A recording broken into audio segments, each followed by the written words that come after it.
Coach, heard you on a call with reporters earlier.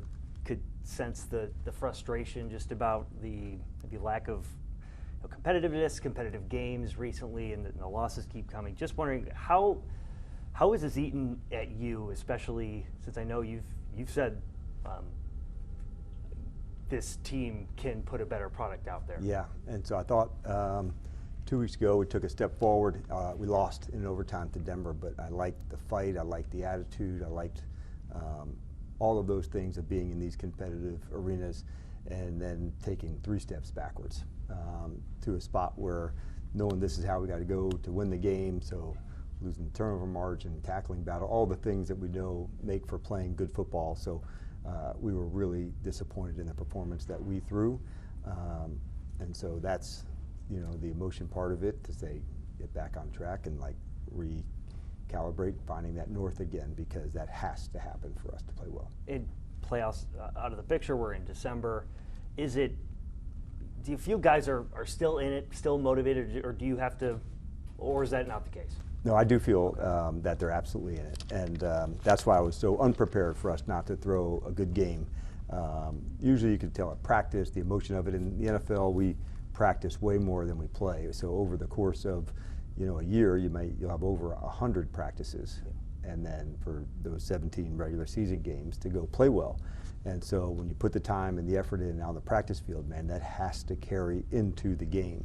And sometimes those margins are small, and then you get off course, and all of a sudden, man, how in the hell did we get to this spot? And this is a good, competitive, tough group, and we missed the mark, and we missed it by a mile.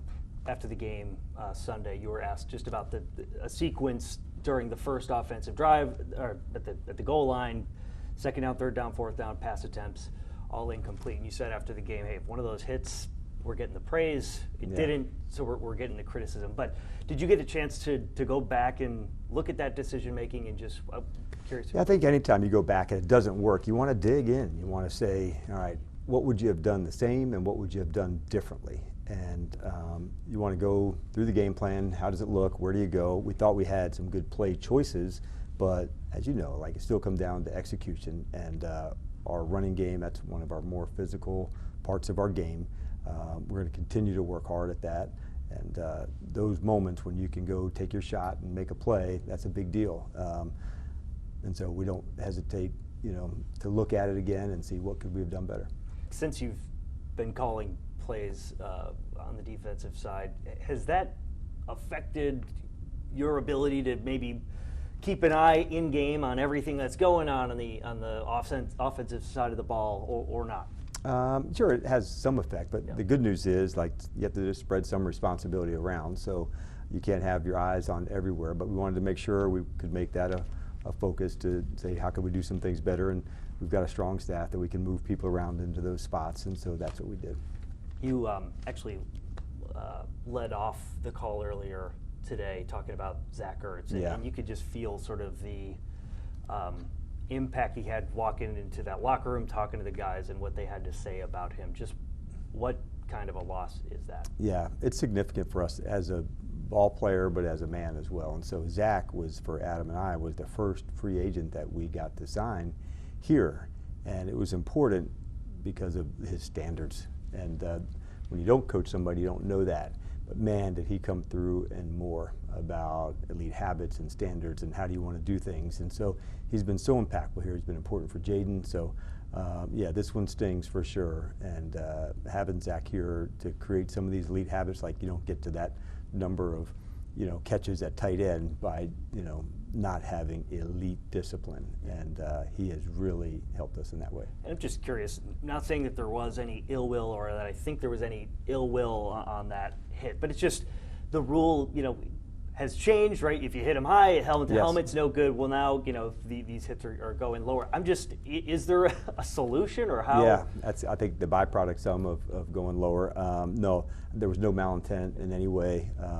This is a rare competitor, and I was hopeful that this is going to be a hard quad injury because it wasn't hit while it was in the ground, but that was not the case. And the injuries, they happen so suddenly, and sometimes a season can end when you're just not expecting it, and there's a lot of emotion that goes with that. And so he's hurting tonight, but man, this is one hell of a teammate. We love the guy.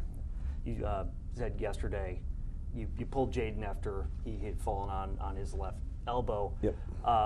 He's gotten pulled a few times this season with injuries. Just how does he take the news? Because I know he is such a competitor. Yeah, he is a resilient guy. Upset, emotion, those are all the things that like a real competitor has. But also we're never going to sacrifice him being able to do his thing at full speed. And so although we could have, we just weren't performing at a level that I felt that was the right call. We'll reassess everything into this week and where we go and how we do it. But sometimes just make the more difficult right over the easier wrong, even when the player's upset. Like that's the job. Calls for it. No, this is how we're going to do it. And it's not the first time, won't be the last time. Right. Obviously he's had a few different injuries this year, and people, fans notice that. But also, I remember last year when he played through a midsection injury for quite a while. How tough is this guy? Yeah, he's really tough, and at his core, he is a rare competitor. And most guys that are that type of competitor, they're going to be upset when things don't go exactly like you want, but that's the job of a coach. And whether it's quarterback, running back, any of the spots, and you make the tough calls, but knowing that you're always going to do it with the player and the team's best interest first, that's job number one.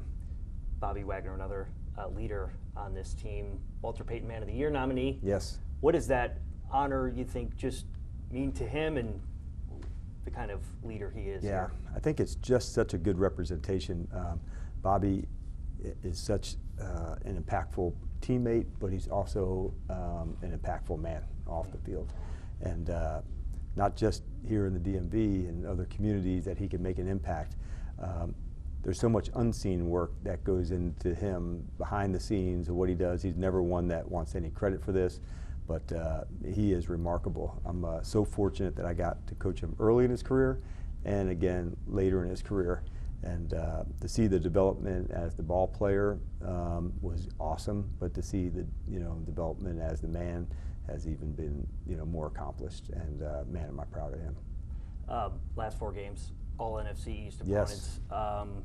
Regardless of record, I mean, how much is there to play for, starting with New York this weekend? Yeah, it's a big deal. When you are not in January and February football, it sucks.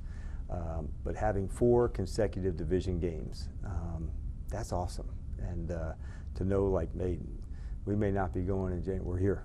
And we're here to fight, and we're here to play. And so knowing those games are so much fun against your division rivals. You know who they are, and they know who you are. And so the next 4 weeks, common opponents, it's really, really cool to do. All right, DQ. We will see you Sunday, MetLife Stadium. Thank you very much for your time. Let's go do it.